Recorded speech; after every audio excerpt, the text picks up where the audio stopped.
Thank you, Mal. So this is a presentation that I put together originally for the New Hampshire Historical Society last year, and I also delivered it before the Model Railroaders Conference in Concord earlier this year. Kind of a very generalized look at the Boston and Maine from the post-war years to the end of its independent life in 1983. A lot of this stuff you probably already know. This is kind of based more for a general non-railroad audience, but there's a lot of really fascinating photographs in this presentation which kind of illustrate how the Boston and Maine went from sort of an institution in New Hampshire in a lot of ways to leading into its more modern role, which, diminishing, of course, across that time period. So starting at about 1944 is when this picture was taken by George Hill, who was the PR director of the Boston and Maine. We get a really fantastic look at the type of infrastructure and just investment that went into railroad operations in New Hampshire in that post-war period. Quite a lot more extensive than would be the case in succeeding decades, certainly. And just looking at pictures like this, it's really fantastic that you can pick out a lot of different details and a lot of different specific areas of railroad operations and management which were still vital at that time period. So this is looking north up the New Hampshire Division main line from the yard tower in Manchester. Looking to the left, you can see the main line, and you can also see a maintenance of way crew, which is currently going through the paces of removing the semaphore signals on the main line. And the reason for that is because they were installing CTC light signals on the New Hampshire Division at that time. And so they are currently undergoing that switchover of signal systems here in Manchester. To the right, you can see the yard, the freight yard there in Manchester, switcher locomotive switching the yard in Manchester. About 1955 to 1962, Manchester underwent a lot of changes in its freight yard infrastructure, and this particular freight yard was done away with, and two new yards were constructed south of where we're looking.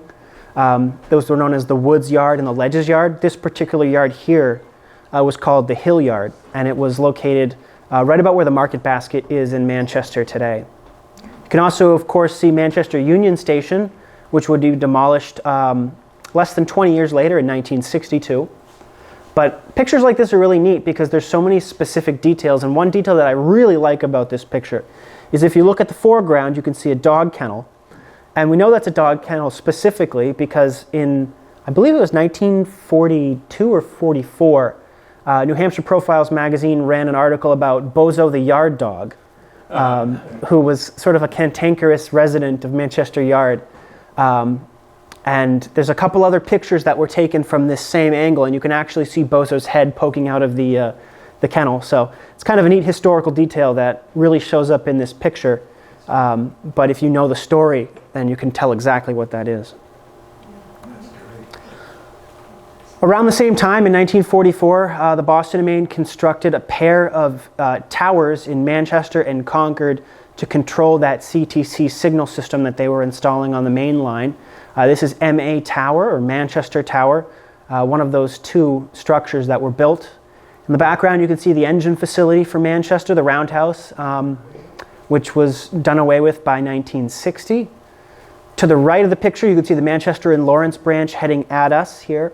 That, of course, was a branch line which connected those two cities. And crossing it at the diamond there is the lead for the Hill Yard. These were taken by George Hill to kind of illustrate those infrastructure developments which were happening on the Boston and Maine right at the tail end of World War II. Another really nice shot of a very well-manicured New Hampshire main line looking north in Concord, just at the yard tower there in Concord.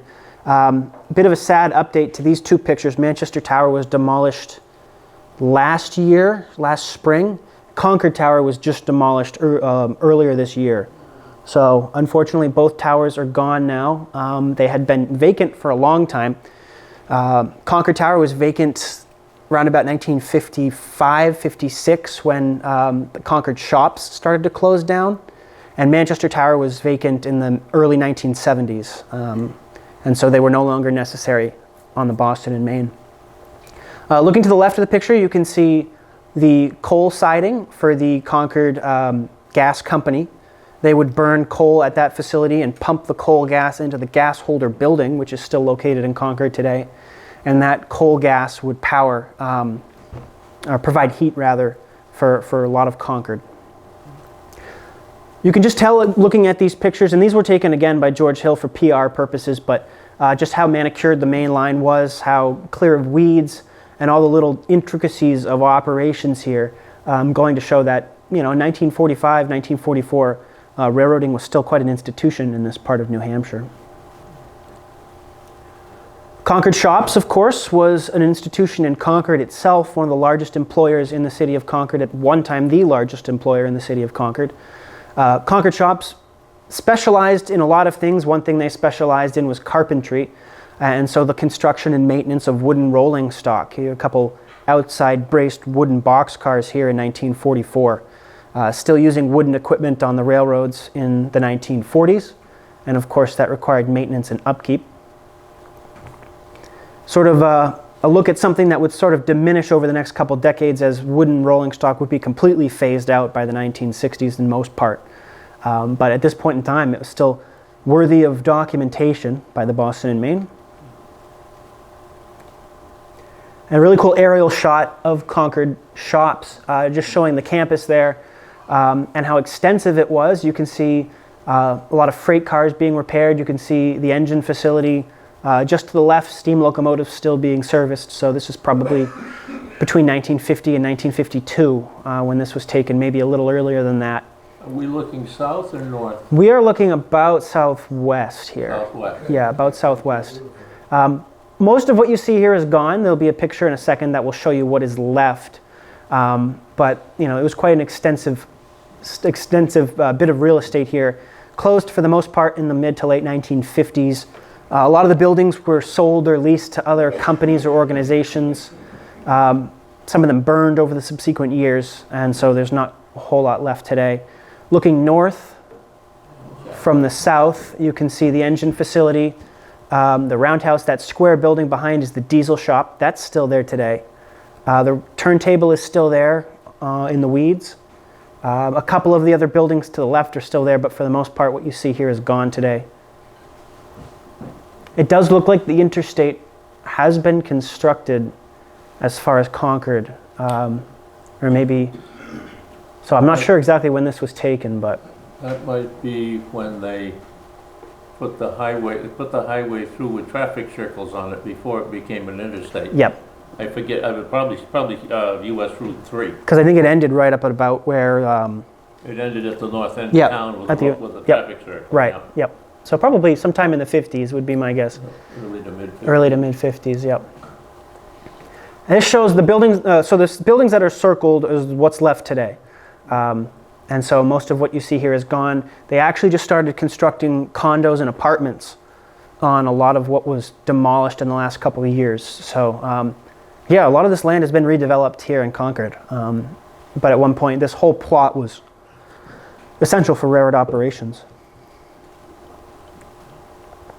So the most high profile for sure and the most marketable aspect of the railroad in terms of the general public at this point in time was passenger service. Passenger service was sort of the cream of the crop for the railroad, maybe not in money making, but definitely in marketing and PR purposes. And so here we have the northbound Alouette taken by George Hill. Alouette was a crack passenger train between Boston and Montreal, jointly operated by the B&M and the Canadian Pacific. Almost always had a Canadian Pacific buffet lounge car in the rear, and so that's what you can see here. Long distance, intercity, and even international passenger trains like this were certainly worthy of documentation and advertisement by the Boston and Maine, and so they did a whole lot of that here in the 1940s. But by the time the 1960s would roll around, most of that had come to an end, and the B&M would start to roll back passenger service from regional to commuter. And by the 1970s, passenger service was pretty much isolated in the Boston area, as I'm sure many of you know. In addition to their high-profile and long-distance passenger trains, the Boston and Maine also operated a lot of local passenger trains on their branch lines in New Hampshire. This is Raymond on the Portsmouth branch. In 1954, 1954, I believe, which is the last year that passenger service operated between Concord and Portsmouth, using a gas-electric car and trailer, which were later sold to the Claremont and Concord Railway. Obviously, these gas-electric cars were operated on branch lines as a bit more of an economical operation than a steam-powered locomotive and passenger cars. And so quite a number of rural branch lines on the B&M saw these doodlebugs in use from the 1920s until the early 1950s. One of these does still exist at the St. Louis Transportation Museum that was Boston and Maine. It's often forgotten about when you think about B&M preservation, that one of these does still exist out there. These branch line rural passenger trains also did a lot of mail business. And oftentimes with these rural branch lines, it was the mail contract that kept the passenger trains running, not the passenger counts themselves. This is Claremont Junction, the Claremont branch passenger train from Concord to Claremont Junction, meeting up with a mainline passenger train on the Connecticut River main line in the background. Once the mail contract went away, a lot of these rural branch line passenger trains also disappeared. And so you can just see how important that mail contract would have been for the Boston and Maine, and even bothering to operate passenger trains in some of these rural locations. Passenger stations were still important to many of these towns. And in some places it's surprising. You see these stations today and you don't think of what they were at one point. This is Plymouth, where we often have some of our meetings throughout the year. At this point, Plymouth was a spot on an international passenger line between Boston and Montreal. Obviously, by the time the 1960s and 70s came around, that was no longer the case, but still an important destination at this point in time. You can see a lot of the various infrastructure pieces that were essential for railroad operations on this, which was the White Mountain Division's main line, when this picture was taken in the mid to late 1940s.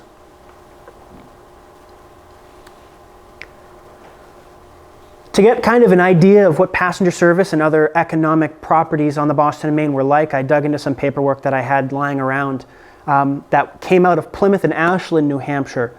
And this particular document came from 1941. It shows the requisitions for tickets out of Plymouth Station. And so it goes to show where people were taking trains from out of Plymouth, New Hampshire in 1941.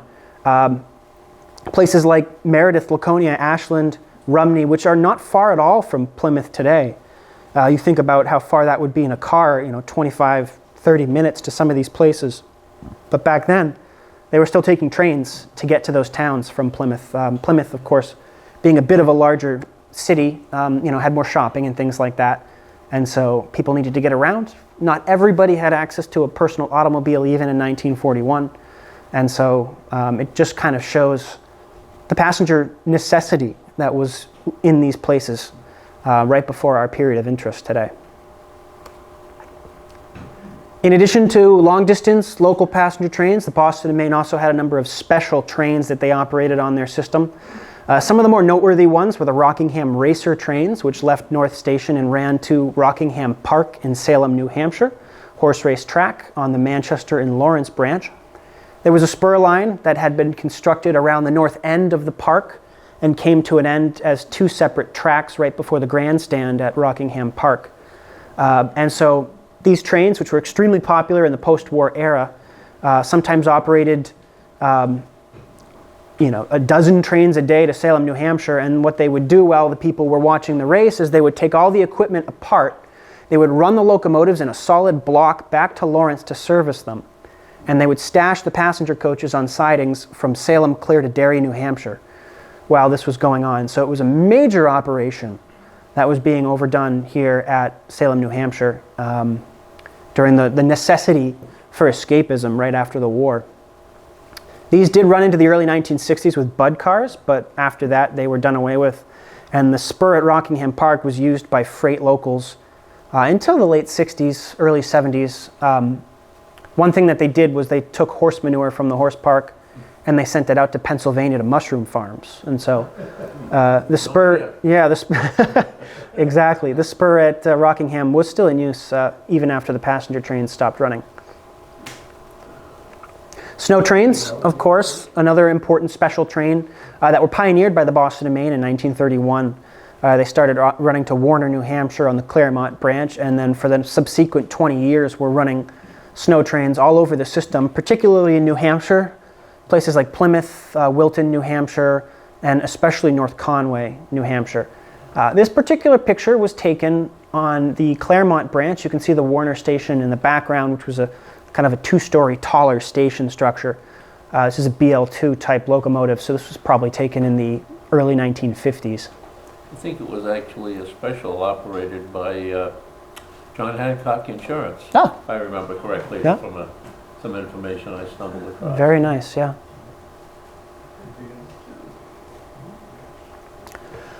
Passenger traffic. This is kind of an interesting document from the same period as that earlier document, 1941, showing that the New Hampshire State Music Festival, which was held in Manchester, was being operated, and trains for the Boston and Maine were running from places like Andover, Bradford, Canaan, Kentucky, Dover, Franklin, Meredith, Plymouth, Portsmouth, and Warner.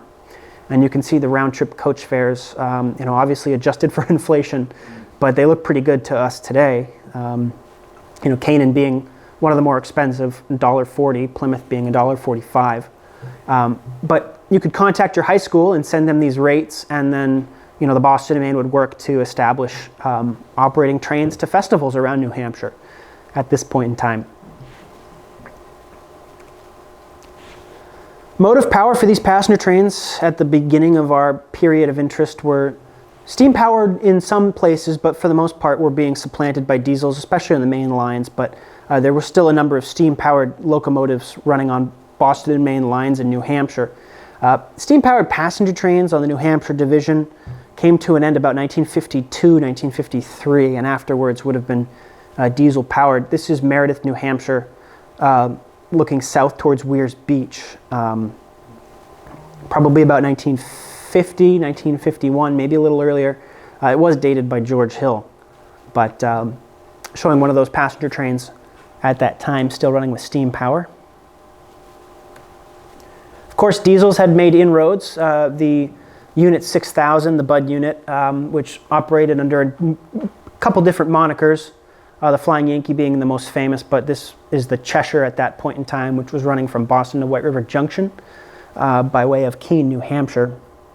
Was sort of the first look at the future of passenger operations on American railroads right at the Great Depression, and so it was kind of a hopeful look at what could happen in the next few years. Very quickly, diesel-powered locomotives pulling passenger coaches kind of supplanted these single-unit train sets, but the 6000 was still in use on the Boston and Maine until the mid-50s. But of course, as we said just there, that diesel-powered locomotives would become commonplace from the mid-1940s right up until the Bud cars came around in the early to mid-1950s. E-unit locomotives built by EMD kind of were the cream of the crop for the longer distance passenger trains. This is an E7 locomotive at Keene, New Hampshire, on a passenger train coming back from Bellows Falls to Boston. And then the Bud cars came in 1952, and they were sort of the jack of all trades for the Boston and Maine. This was a way for the B&M to put all their eggs into one basket. They no longer had to operate separate fleets of diesel locomotives and passenger coaches. They could just put it all into one package. A Bud car is essentially a self-propelled passenger car. The Boston and Maine, of course, became the #1 owner of Bud cars in the world. We have two examples here at Portsmouth, New Hampshire, on the Eastern Route main line, an RDC-1 and what looks like an RDC-3 behind it. This is before they had the logos applied, so very early look at Bud cars. The first order was for 2 1s and 1 3. 2 1s and a 3? Yeah. Yep.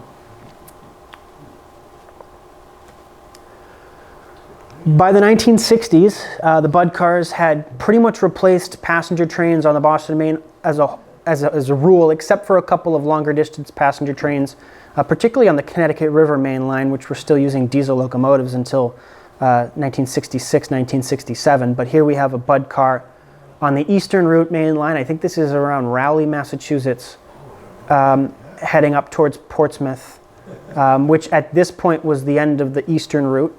after 1952. It no longer ran through to Portland. But of course, we talk about the switch over in passenger operations on the Boston and Maine.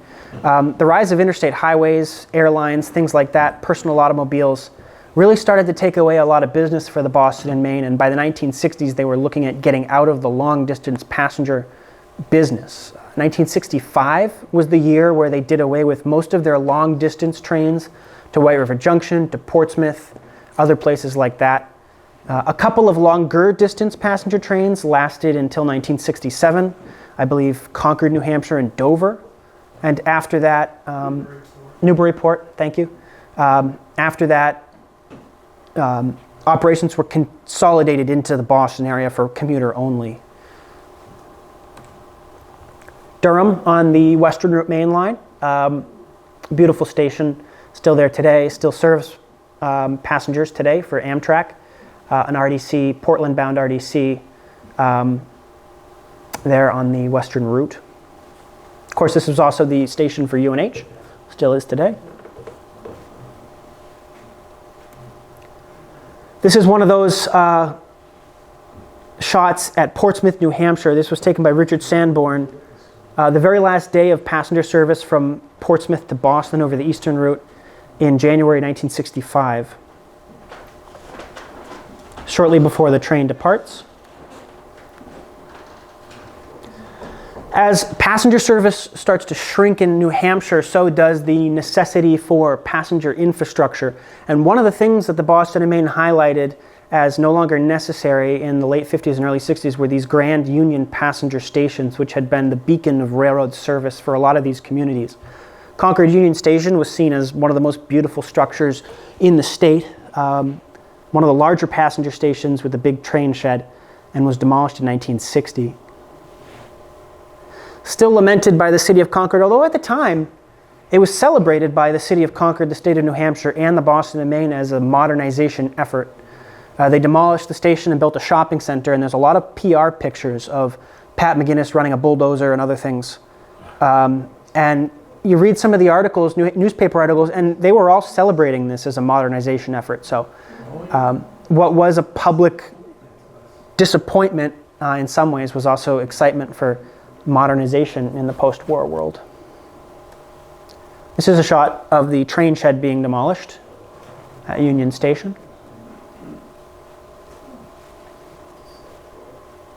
And the replacement for a lot of these stations were cinder block, mid-century modernistic passenger stations. They were given the moniker McGinnis stations by some people because a lot of them were constructed in this period of time when Pat McGinnis was president and had sort of led the charge for modernization. There were McGinnis stations at Concord, in Lowell, at Dover, in Winchendon, and a couple other places around the system.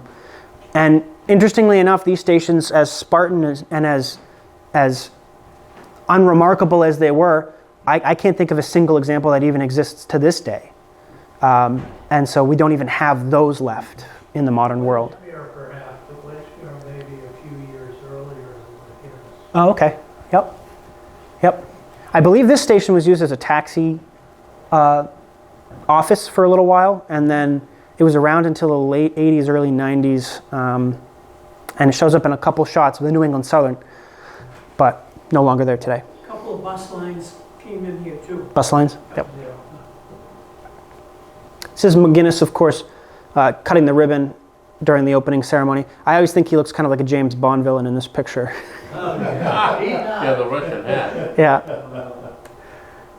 So I have some film, 8mm film that I digitized that was taken by Leroy Frederick of Claremont, New Hampshire, showing a passenger trip on the New Hampshire main line, probably in the early 60s.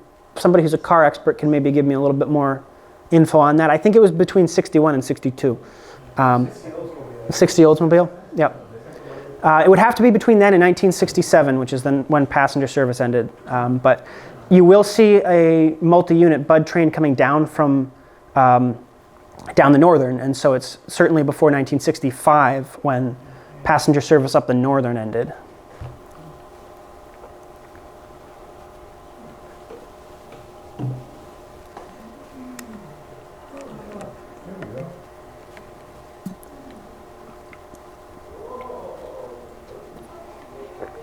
heading towards Garvin's Falls in Bow, New Hampshire, passing the hydroelectric station. And then you'll see them passing Roby's store in Hooksett.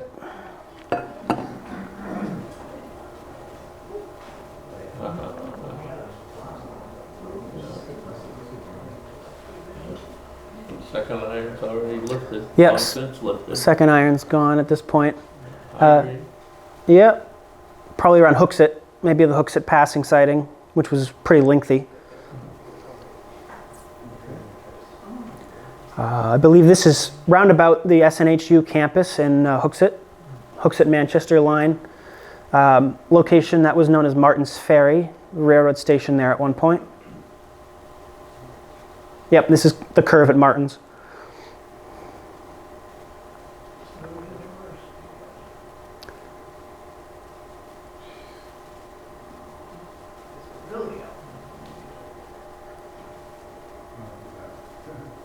Skip through Manchester, unfortunately. I think at this point they're south of Manchester. And Tingsboro, heading north now on the return trip. The Bud cars had a tendency to kind of rock quite a bit. The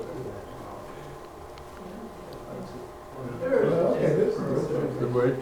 Yeah. Tend to need a tendency to smoke, too. Yeah. Yeah, 4-unit Bud train at this point, up the northern. It's probably Merrimack, somewhere abouts. Yeah. Or possibly Nashua. It gives you a look at what some of that longer distance passenger service would have looked like in the years just before it came to an end. This is the very last passenger train to ever depart Concord, New Hampshire in 1967. This was taken by Richard Sanborn, noted rail photographer of Epping, New Hampshire. The gentleman with the banner which says "Parting is such sweet sorrow" was a person by the name of Paul Delamater, who shows up in a couple of newspaper articles documenting the end of passenger service to Concord. He would commute from Ware, New Hampshire to Concord, and then from Concord to Boston.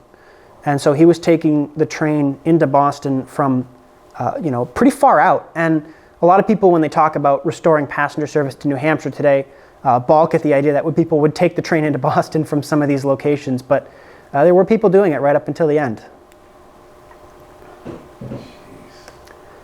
Of course, for a short period of time, passenger service did return to the New Hampshire route main line. There were trial runs in 1979, and from 1980 to early 1981, they operated MBTA commuter service from Lowell up into Concord, New Hampshire. And so we see one of those trains here at the Concord station. A lot of these trains were MBTA equipment. Some of them were Boston and Maine equipment as well. One of the F10s pulling a train of Bud cars through the mill yard in Manchester. The Buds were sold to the MBTA once the Boston and Maine ended its commuter passenger obligation, and so they were used as demotorized passenger coaches for the most part.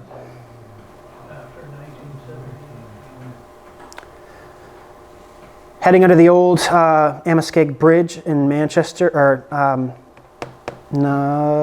yes. This is right after they did the mainline realignment in Manchester, which was done in the early to mid-70s. They filled in the canal in Manchester and moved the main line and downgraded it to a single track.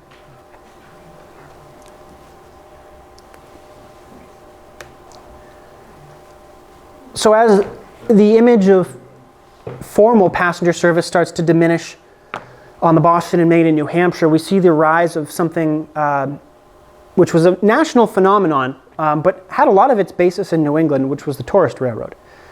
We also see the rise of special excursions run by railroad enthusiasts trying to sort of keep that image of passenger service alive on some of these lines that no longer had actual passenger service. The railroad enthusiasts of Boston chartered a number of passenger trips over the Boston and Maine system, including an annual trip to North Conway, New Hampshire, trying to recreate the glory of those snow trains, which had ended in the 1950s. So this shot was taken by Richard Sanborn in the 60s. This might be the 63 or 64 trip at North Conway. There were also excursions run to Weirs Beach. Some of them were run by the Mystic Railway Society. Some of them were run by the Mayor's Office of Manchester for senior citizens from Manchester to Weirs Beach. This is one of the Mystic trips. I think this is 73 at Weirs Beach. Meeting the Mount Washington. And there were a number of excursions run to Lincoln, New Hampshire, the very end of what at one point had been the Pemigewasset Valley branch from Lincoln to Plymouth, was consolidated with the main line from Concord to Plymouth and became the White Mountain branch from Concord to Lincoln. You can see Franconia Paper in the background, the Lincoln station to the left, which is now part of the Woodstock Inn restaurant, had been cut in half and moved a number of miles to Woodstock. There is an SW locomotive with a caboose, probably the local power. At one point in time, there were two local freights on the White Mountain branch, one out of Lincoln and one out of Concord, and they would meet in Ashland. And so this is the early 60s when they were still doing that. Eventually that would switch to a designated local out of Concord. And the rise of tourist railroads. Designated tourist railroads, which were not mainline railroads operating passenger excursions, but actual railroads dedicated to the business of nostalgia. One of the very first tourist railroads to get their feet on the ground in New England and on the former Boston and Maine was the Monadnock, Steamtown, and Northern Railroad, which was started by F. Nelson Blount, millionaire seafood and a railroad enthusiast from Rhode Island, and he purchased the largest collection of privately owned steam locomotives in the world, 62 engines by 1963, and endeavored to create a designated museum in New Hampshire to house that collection. The idea was to build the museum in Keene, New Hampshire, and run passenger excursions on the Cheshire branch between North Walpole and Keene. But unfortunately, the Boston and Maine dragged its feet in developing a lease agreement to operate passenger trains on the Cheshire without B&M crews. And so Nelson scrambled to find a replacement location, and in 1961, for one season, they operated on the Claremont and Concord branch out of Bradford. That's what you see here.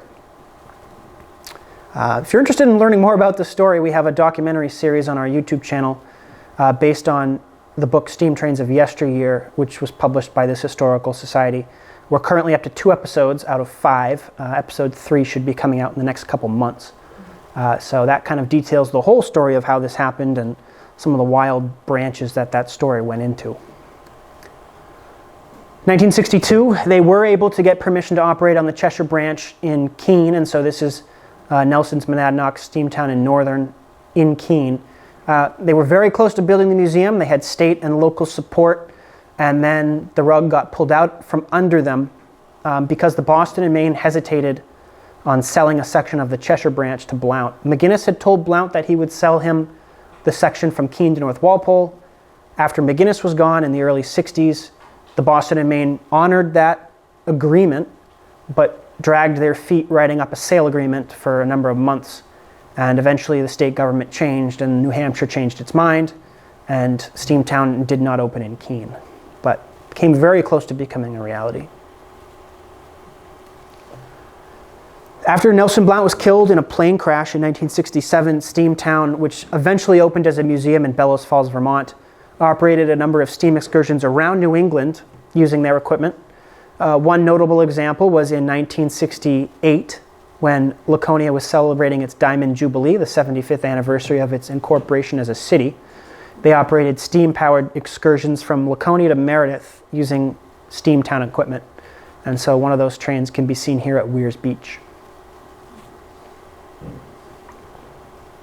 All of these tourist railroads that were established in the 60s and 70s gave the public an opportunity to witness railroading in an era that had just passed. Steam-powered passenger trains, and even passenger trains in general on the Boston and Maine. And so they were all kind of cashing in on this passing era, trying to grasp some of it out of the abyss before it was lost forever. One of the more successful examples was the American Freedom Train, which came around in 1975 at Manchester, New Hampshire. Sort of a rolling exhibit to America's bicentennial, powered by a Reading T1 locomotive.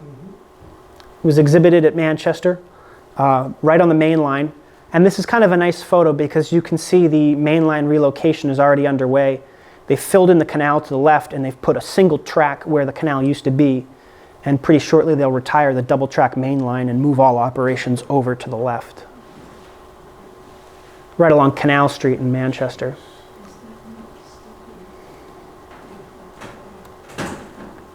In 1973, Steamtown ran another steam-powered excursion from Boston to White River Junction, and then from White River Junction to St. Albans, Vermont.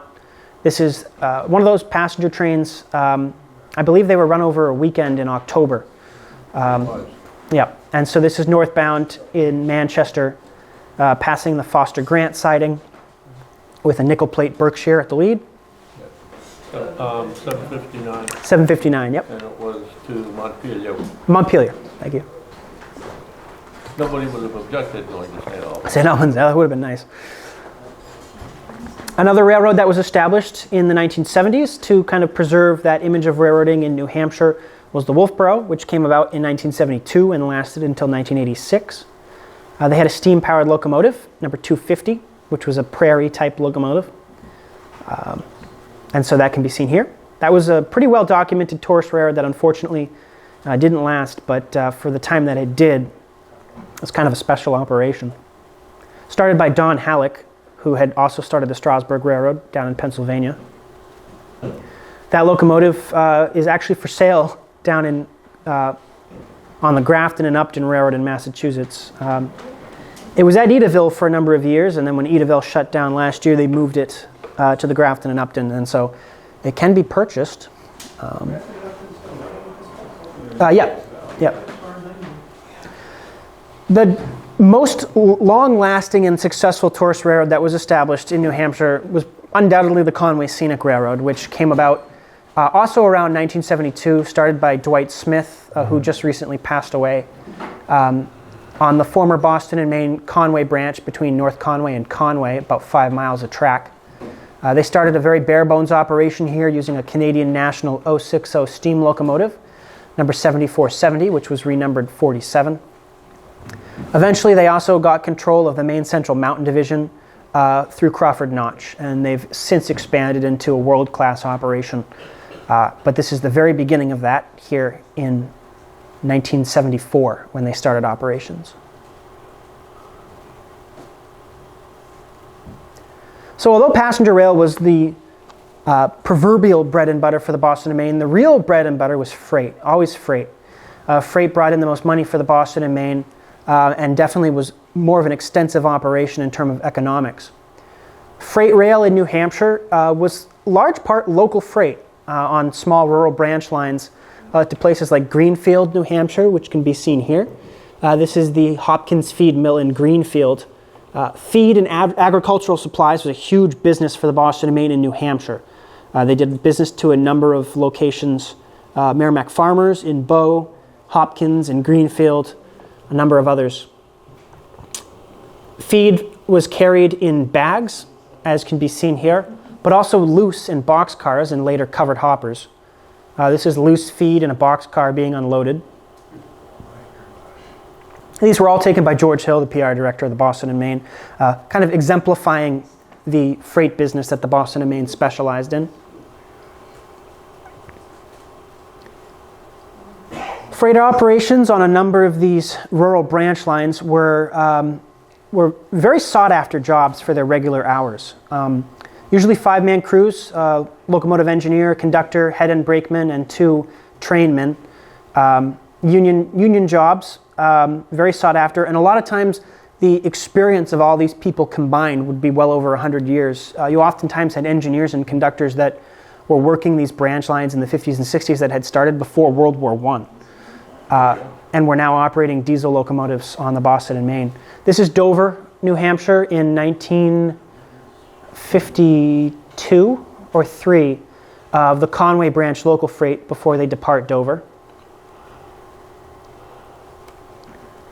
Really nice series of shots taken by George Hill. He ran with the crew that day. You can see 2 crew members comparing orders and one of the trainmen in the caboose. Then a little further on, they're dropping a car at Rochester, and so a handbrake is being tied down on one of the boxcars. And you can see the local freight passing the Milton station on the Conway branch.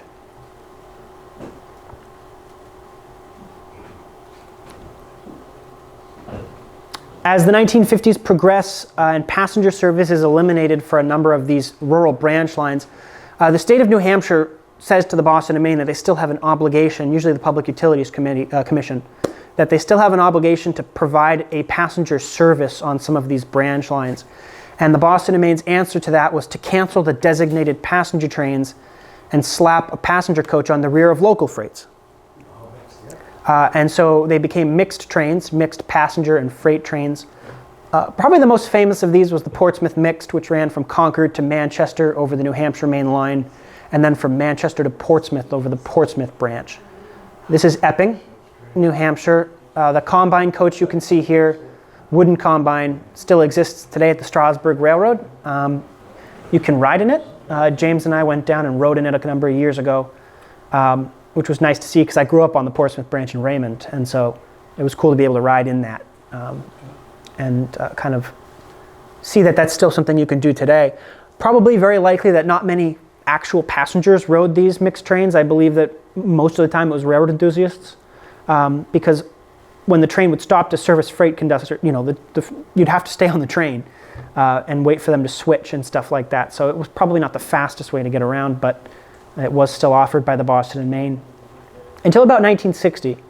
And then afterwards, you were able to buy a ticket to ride in the freight caboose for a number of branch lines, including the Portsmouth branch, until about 1963 or 4. But it wasn't really advertised. You kind of had to know where to go to buy a ticket. So there again, mostly railroad enthusiasts would do that.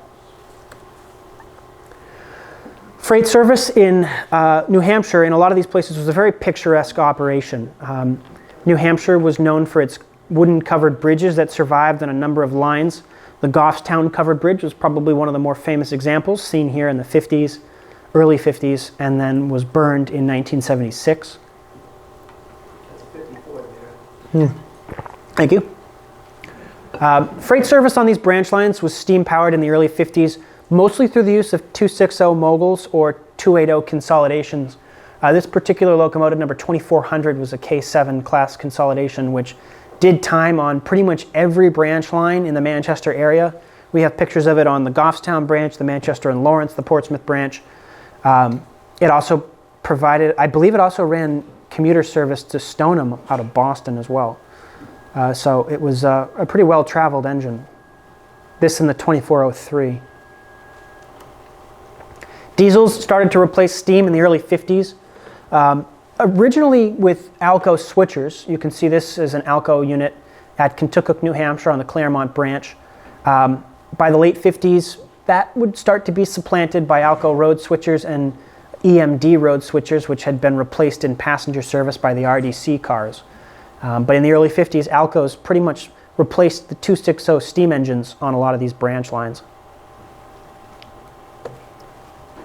Very nice shot here taken by Dwight Smith. I believe this is the Lakeport engine house, if I remember correctly, or freight house rather, unloading less-than-carload freight at Lakeport.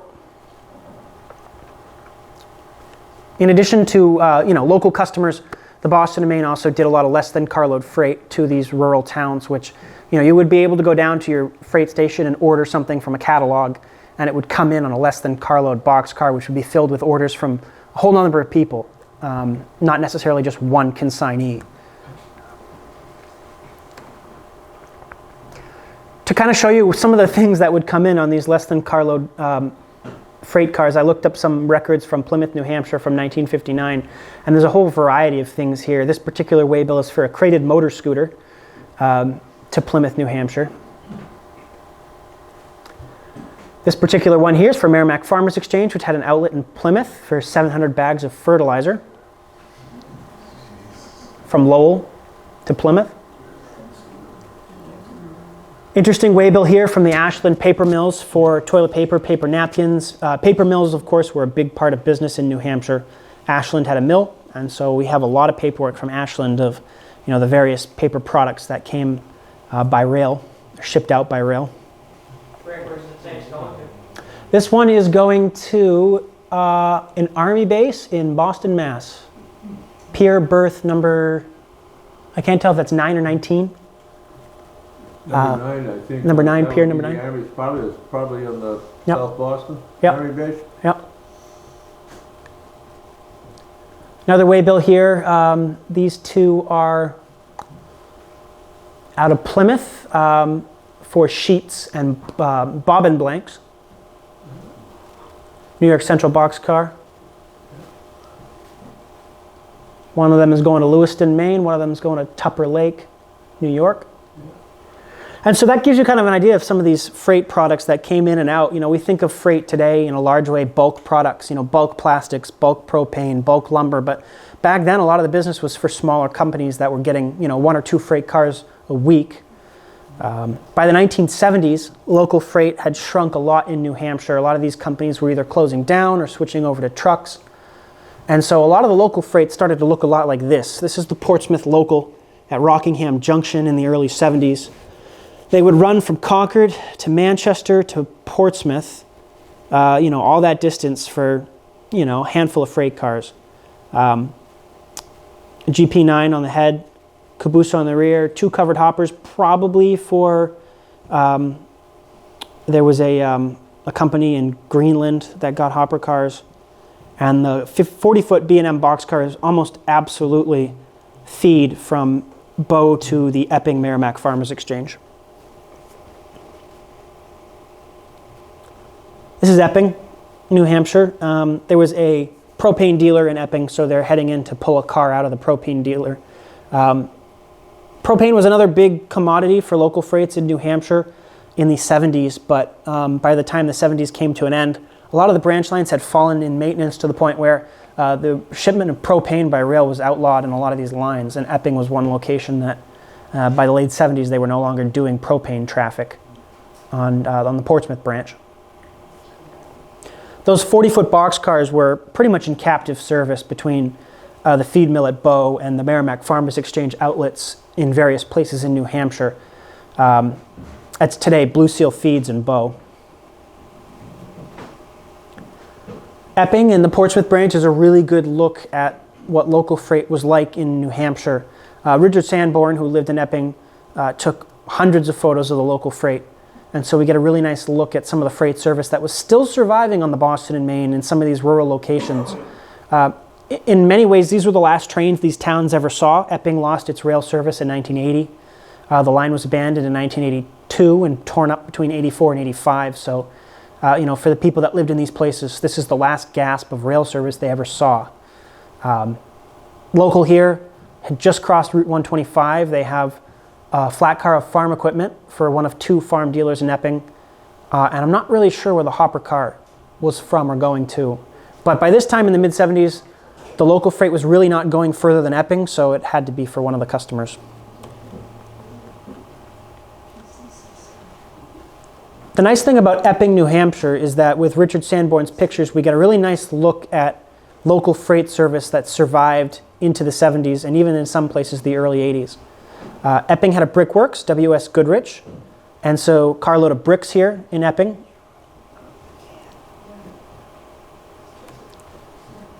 A really nice shot of some of that international farm equipment there in Epping on the team track being unloaded. Again, mid to late 70s, you know, you wouldn't necessarily think of freight cars of farm equipment being spotted at a town like Epping. If you have been to Epping today, it's kind of hard to believe, but yeah, it was still happening pretty late.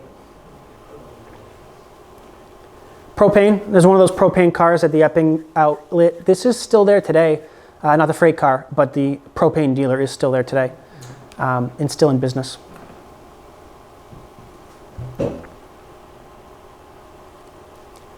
Another thing that was quite a large commodity in New Hampshire was sand and gravel. Due to the glacial runoff that happened when the glaciers that carved the White Mountains started to melt, all those deposits melted down in places like Ossipee, New Hampshire, Concord, Hooksett, Manchester, and so we have a lot of minerals in that area, a lot of sand and gravel. And so that's why there's so many sand and gravel pits in that part of New Hampshire. And the Boston and Maine hauled a lot of that sand and gravel out. There was a pit at Raymond, New Hampshire, and so this is a train, the local freight, which for a number of years had a lot of hopper cars on it for Manchester sand and gravel.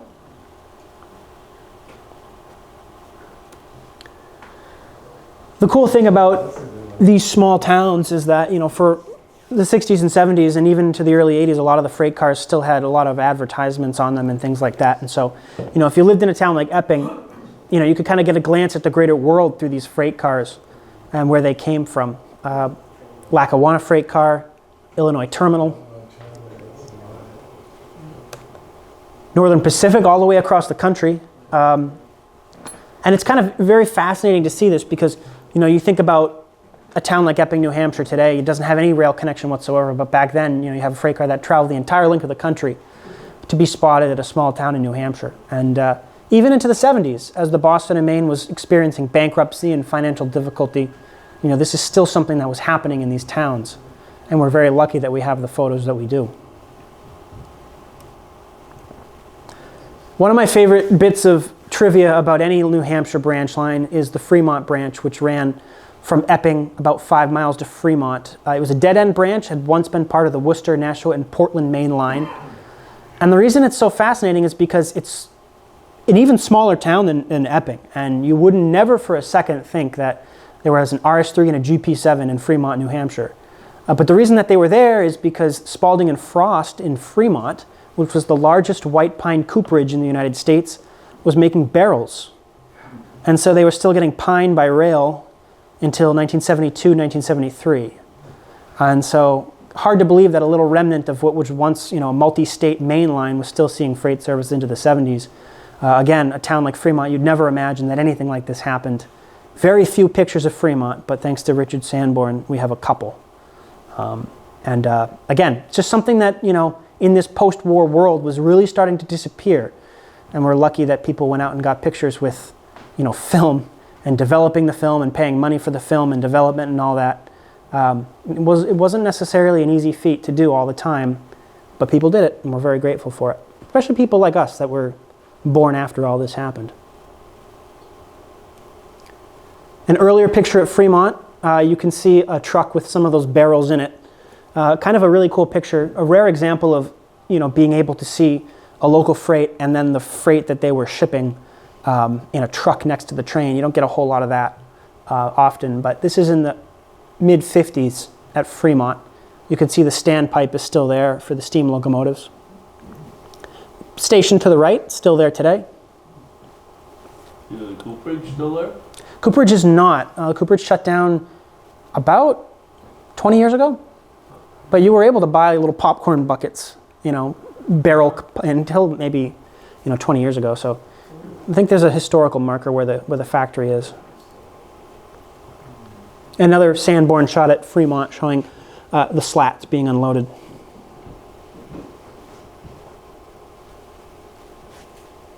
Again, kind of a microcosm of freight service in these small towns in New Hampshire. You look at, you know, mainline shots and you don't get this, but once you look at the branch line shots and the small town stuff, you really get more of an idea of what that freight service, sporadic and you know, maybe unreliable as it was, you know, still meant to a lot of these places. This is Fremont, shortly before freight service came to an end. I believe they were doing wood chips out of Fremont. You can see the pipe loader there.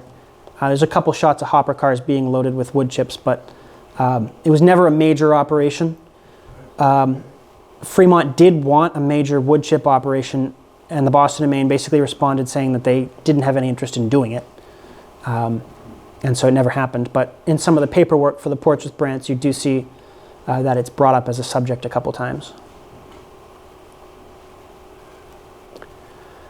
In addition to local freights, mainline freights, of course, were a major part of the economics of the Boston and Maine in New Hampshire. And, you know, kind of the mainstay of freight service in a lot of these places. This is Concord looking south on the New Hampshire main line of a freight coming into Concord, about to pass Concord Tower, which at this point was closed. And you see the lead to the shops to the right. Interesting shot because there's a couple tank cars at the Concord Gas Company, so even after they stopped burning coal gas, they were still getting fuel in by rail. And pulling into the yard. Compare this shot to, not the exact same angle, but the shot we saw earlier of the main line in Concord in the late 40s compared to the mid 70s here. You start to see the degradation of these properties in New Hampshire. The B&M, of course, went bankrupt in 1970, so maintenance of its rights-of-way, weed control, things like that, were not economic priorities for the B&M, and so you start to see a lot of the photographs in the 60s and 70s start to take on a bit more of a somber tone, and that's definitely on display here.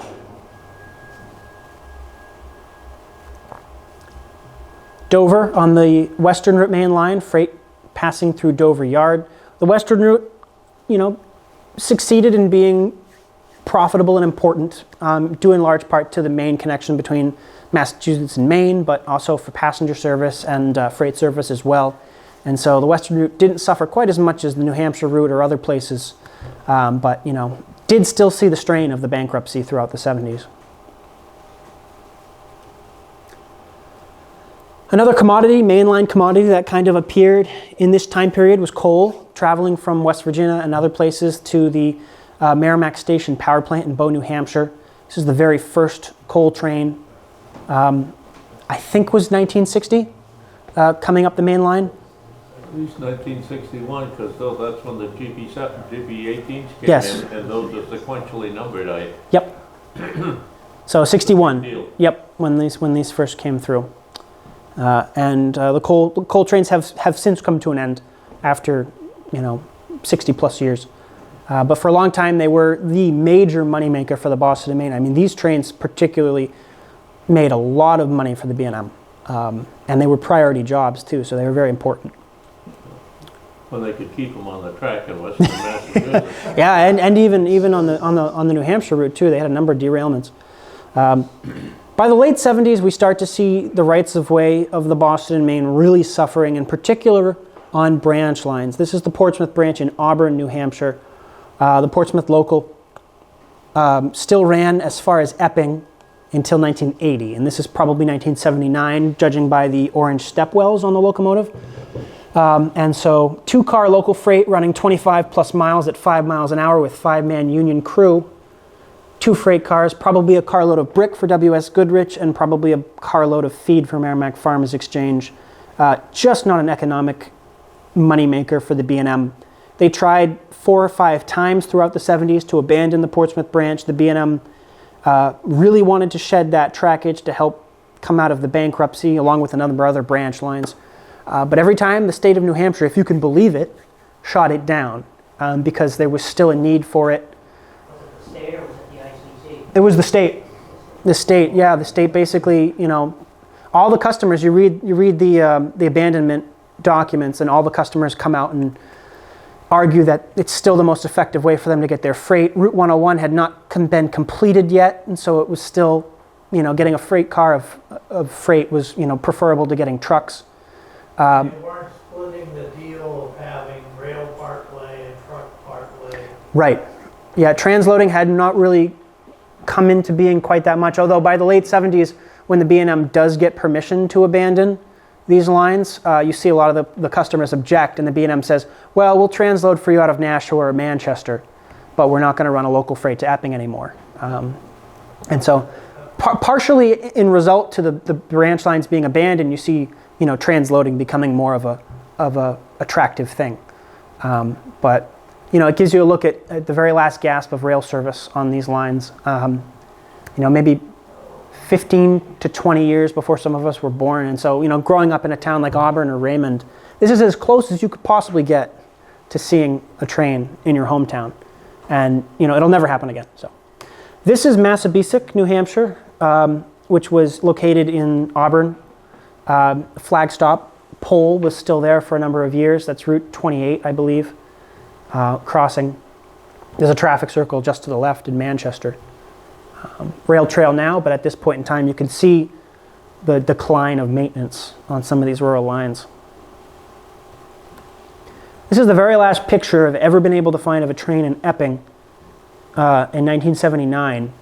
The very last freight we know ran to Raymond in September of 1980. The B&M had embargoed the line in 1975, but there was a new plastics plant that had opened in Raymond, and we know that they got a couple freight cars in 1980. Why they ran to Raymond when the line had been embargoed, it's anybody's guess, but we do know that did happen. But this is Epping in 1979. I don't know if they went to Epping after 1979, so this might be, one of the very last pictures of a train there. I don't know where the caboose is. It might have derailed, to be honest. There's a couple pictures of derailed cabooses on the Portsmouth branch.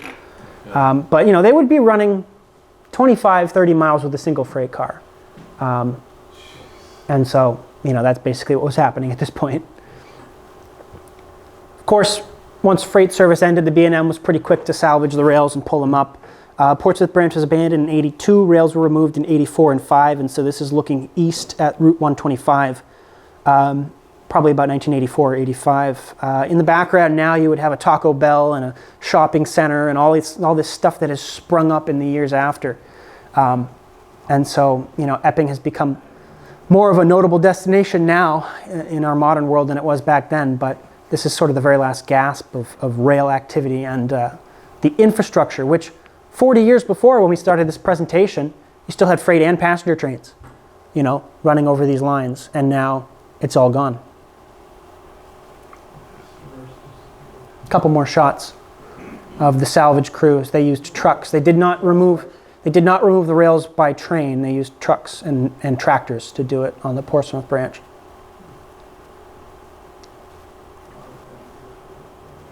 Another shot. That's Goodrich in the background there. Goodrich is interesting because they actually had a narrow gauge operation on the property to move the bricks around. And there's a couple pictures of the little diesel locomotive that they had to do that. That was still there until maybe 20 years ago. Not the railroad, but the brickworks. And it's now a Walmart and a bunch of other things. But Goodrich was a pretty notable Epping institution for a long time. The interesting thing about these shots here that Sanborn took when the rails were being pulled is that if the rails were back where they had been before, with the brush and foliage, this is the way the branch would have looked when the last trains were running over it. There really was no brush control, there really was no ditching or anything like that done on the Portsmouth branch in the 70s. And so, it's a pretty clear look at how the right-of-way had sort of degraded since, the Boston and Maine had gone into bankruptcy and the freight business had begun to shift away from trains and all that happening in the 70s and 60s. But just an interesting look nonetheless. As the 1970s come around, you start to see a lot of attention being placed on the survival of railroads in New Hampshire. Tourist railroads in some ways come around to help save the image of passenger rail, but freight rail was really at a loss in New Hampshire, and the Boston and Maine was trying to abandon lines and save money. Customers were still frustrated that they weren't going to be receiving freight rail service, but a lot of times that wasn't the priority for the railroad, was to get out of the business so they didn't shed money. And so state government stepped in. And the state of New Hampshire in the 1970s purchases a number of railroad lines, not for the purposes they would buy them today, which would be to turn them into recreational trails. But in the 70s, the B&M was selling lines to New Hampshire, and New Hampshire's goal was to operate them and try to save what was left in terms of freight service. One line that they purchased in 1975 was the White Mountain line from Concord to Lincoln. And from 1975 until 1981, they found no less than 3 operators to operate that line. The very first was the Wolfboro Railroad, which ran its central division from Concord to Lincoln, which lasted about a year. They ran to Lincoln to service the paper company. They also serviced a number of other customers on the line. Once they went out, the railroad was handed over to the Goodwin Railroad, which was a division of Weaver Brothers Construction of Bow, New Hampshire. And they operated the line from 1977 until 1980. And then there was a whole bunch of attention. I guess they had used state assets when they weren't supposed to and things like that. And so there was a couple of lawsuits, and Goodwin Railroad went out in 1980. Peter Dearness starts the New England Southern Railroad to operate freight operations on the White Mountain White Mountain branch rather at that point. In 1981, operations begin in 1982, and New England Southern operates freight service to this day under control of the Vermont Railway as of a couple years ago. But it was showing that the Boston and Maine was beginning to, remove themselves from the railroad operations in New Hampshire that were losing money, and you start to see the rise of the short line railroad in New Hampshire taking up the mantle. And for another 20 years, that's the image of freight railroad that survives in New Hampshire. And in a lot of places, that starts to disappear too. But for 20 years, there's a pretty healthy conglomerate of short lines around New Hampshire still providing freight service to these customers. 1985, the New England Southern Railroad is given permission to operate from Concord to Manchester. And so the Boston and Maine sheds even more territory that they're losing money on. Their rationale was basically, we're losing money on this, let's give it to the smaller guys who can operate it, and maybe they'll make a successful run of it. We don't have to worry about maintaining it, we don't have to worry about operating it. These smaller companies, these locally based companies can provide the freight service rather than us. And so the New Hampshire Mainline, which had been, at one point an international passenger route, is now the domain of basically a mom and pop independent shortline railroad. They would run from Concord to Manchester and drop freight for the Boston and Maine and later Guilford transportation, which would run it to Nashua. Yeah. But this is what's left in Manchester in 1985. If you remember the shots we saw earlier in 1944 with the station and the towers and the signal systems and all of that, this is basically about half a lifetime, from 1944 to 1984, 85. Just what changes here is pretty remarkable. Of course, the Boston and Maine ceases to exist as an independent company in 1983, purchased by Guilford Transportation Industries. They had bought the Maine Central in 1981 and would also purchase the Delaware and Hudson. Eventually, the Delaware and Hudson would be dropped, but Guilford would operate the Boston and Maine and the Maine Central into the 2000s. And so the image of rail freight in New Hampshire, which had once been the Boston and Maine and later shortline operations, passes to Guilford. And so for a lot of us younger guys that grew up seeing and taking pictures of trains, this is what we would see. And controversial as though Guilford is, there is an aspect of nostalgia there for younger people, because this is Bow, New Hampshire. Yeah. This is the Blue Seal Feeds plant, which had been Merrimack Farmers Exchange. Still receives freight service today. And so Guilford ran local freights on a number of New Hampshire lines into the 2000s, when they rebranded themselves as Pan Am Railways. Pan Am took up the mantle for a number of years, and then in a couple of years prior was taken over by CSX Transportation. And so, over the course of 80 years, we see the shift from the Boston and Maine's presence in New Hampshire, which operates a healthy passenger base, international passenger trains, local freight trains, long distance freight trains with things like freight yards and towers and signal systems and stations, shifting away through essentially one lifetime, the 1940s to today, 80 or so years, is this shift. And this picture was taken here in Manchester, I think in the early 50s, maybe 50 or 51, certainly after the tower was built in 1944. And I went back and tried to replicate this picture last year when they tore down the tower. And so conceptualize, this is the span of one lifetime. Pretty remarkable. The tower itself had been a landmark, but not only because it was one of the last structures for the railroad that was standing in Manchester, but it was kind of a beacon for a lot of us younger people. We would see that tower and it would remind us of something like this. The steam engines were gone, the freight yards were gone, the customers were gone. Once a week local is all you get. But the tower is still there. And that was pretty noteworthy for a lot of us.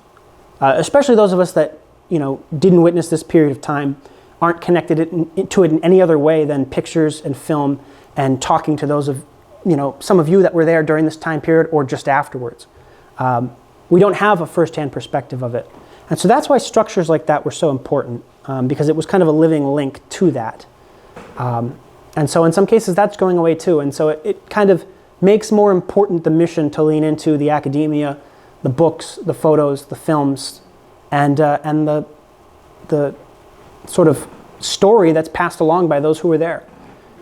Because as we get further and further away from this history, people being born now in places like Manchester or Raymond or Epping, who are 40 years past when the train stopped running, if they have an interest in this, they're going to have to find a touchstone somewhere. And I think that's important. That mission is getting even more important as the days pass.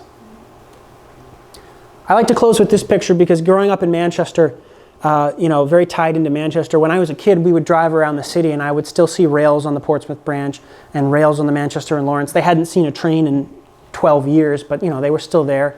Whistle posts, crossing cabinets, crossbucks in a couple places. The yard had shrunk, but knowing what had been there just before I came around, and that if you knew where to look, there were still bits and pieces that you could connect to, was super important. And this is a great photo for me because there's a couple things in the background that are there, that are recognizable. The cigar building, the New Hampshire Tower, the mill yard. And so you look at a picture like this and you can say, I know where that building is. I know where that building is. That's where the rail yard once was. And so it's kind of a way to connect to it. This is the Manchester local, probably about 1978, with a GP40 of all things, mainline locomotive. I like to close with this little bit of information too. Those locomotives, when they first came around, were the cream of the crop for the Boston and Maine. They were the new locomotives. They were the mainline power. But the local freight crews liked them a lot too. And what would happen is they would run a mainline freight to a place like Concord, New Hampshire with GP40s as the power. And then the local freight would take it off.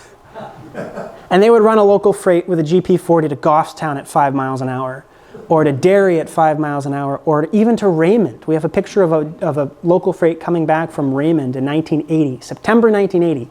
Maybe one of the very last local freights on the Portsmouth branch with a GP40. And so it's just pretty fascinating that you have this combination of state-of-the-art mainline power and what's essentially a 19th century branch line remnant. Sort of a clash. So you all know who we are, but we have a website if you haven't been to it. We have an online archive. We have our YouTube channel where we make videos and documentaries. If you aren't a member, I would highly encourage signing up. You can do it on the website. It's super easy to sign up. Steve will send you a reminder when it's time to renew.